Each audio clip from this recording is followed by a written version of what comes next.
Hey, it's Amy Newmark, and I'm taking this week off so I can work on our fall books.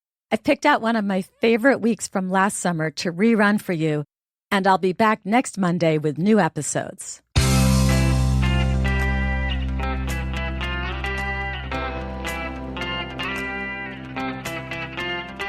Changing your life one story at a time. This is the Chicken Soup for the Soul podcast with Editor-in-Chief Amy Newmark.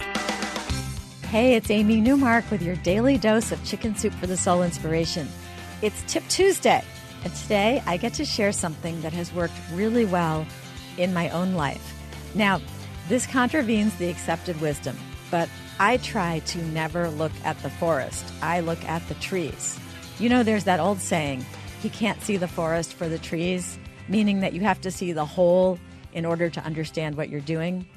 Well, I look at the forest for a moment when I start a project, but I quickly switch to the trees because I find that if I look at the forest in my job, publishing basically a book a month, plus recording 5 podcasts a week, plus doing all the other things I do in our business, I would go insane if I looked at the forest. So the only way I get through each day is by conquering my forest one tree at a time. And my survival strategy is to turn everything I have to do into tiny bite-sized pieces. I guess I'm even taking those trees and turning them into little saplings.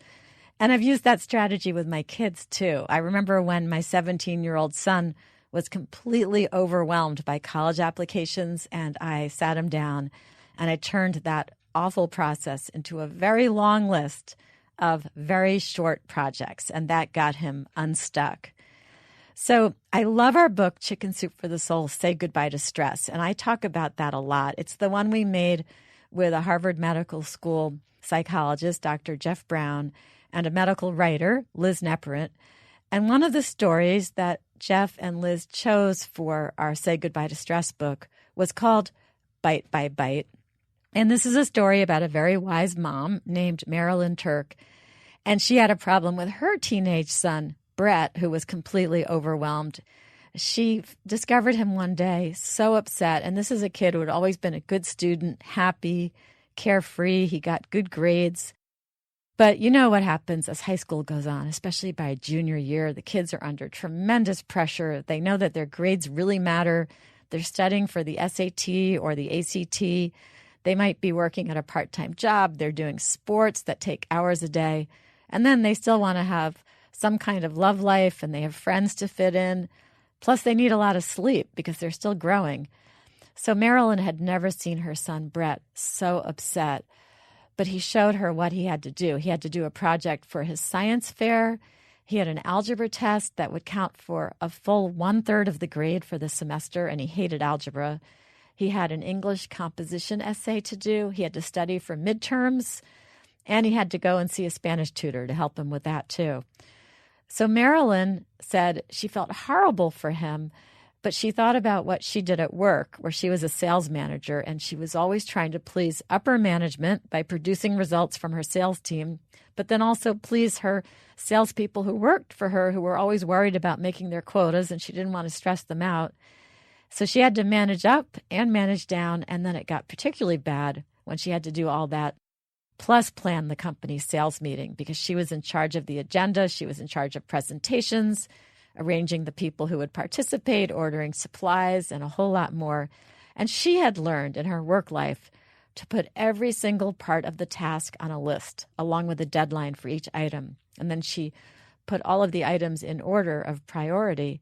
So she sat her son down and she said, look, Brett, you don't have to do everything at once. You can do one at a time. And they made a list, and they put the due date next to each item.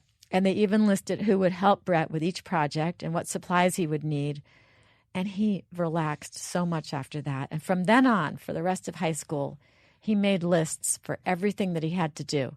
Marilyn found lists on pieces of paper all over the house. So she finishes her story off by quoting that adage, how do you eat an elephant? And the answer is one bite at a time. And I think that even though that whole list-making process seems obvious, sometimes the best thing you can do for people who are feeling overwhelmed is to sit them down and go through the list process with them. Help them organize their thoughts into a list. Because sometimes, even when something is obvious, you need to hear it from somebody else. And when it's you and you're so frenzied that you can't even make the list for yourself, ask someone to help you put down your list on paper. And remember, don't look at that forest. That will just freak you out. So I hope that helps. Tomorrow is Wow Wednesday, so it will be a day off from tips or anything motivational. We're just going to hear all about a miraculous dog and some very cool coincidences. I'm Amy Newmark. Thanks for listening today. If you want to learn more about Chicken Soup for the Soul, say goodbye to stress, please visit our website, chickensoup.com.